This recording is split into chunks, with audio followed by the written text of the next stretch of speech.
Hello everyone, good morning. কেমন আছো তোমরা সবাই? Welcome back to our channel. দেখো, আজকে তোমাদের সামনে আবারও একটা নতুন ব্লগ নিয়ে চলে এসেছি।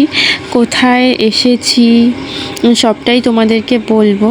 দেখো, আজকে ছিল রথের দিন আর আমরা চলে গেছিলাম পূর্ব মেদিনীপুর মহিষাদল রাজবাড়িতে রথ দেখতে। শুনেছি না পুরীর জগন্নাথ মন্দিরের পরে মহেশমতির রথ, তারপরেই আমাদের 3 নম্বরে স্থান পাচ্ছে মহিষাদলের রথ।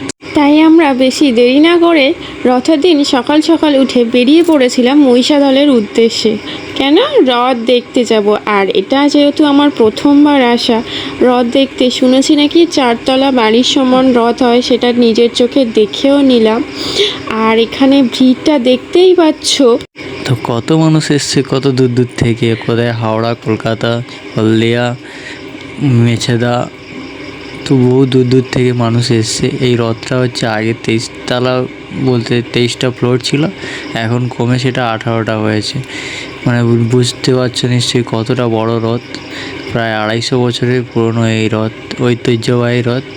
আর হ্যাঁ, এই রথের আর একটা রীতিও আছে, মানে রাজার যে উত্তরাধিকারী সে আসবে পালকিতে করে, তাকে আনা হবে, তারপরে সে রথের দড়ি ধরে রথটা টানার পরেই তারপরে নাকি শুনেছি রথটা টানা হয়।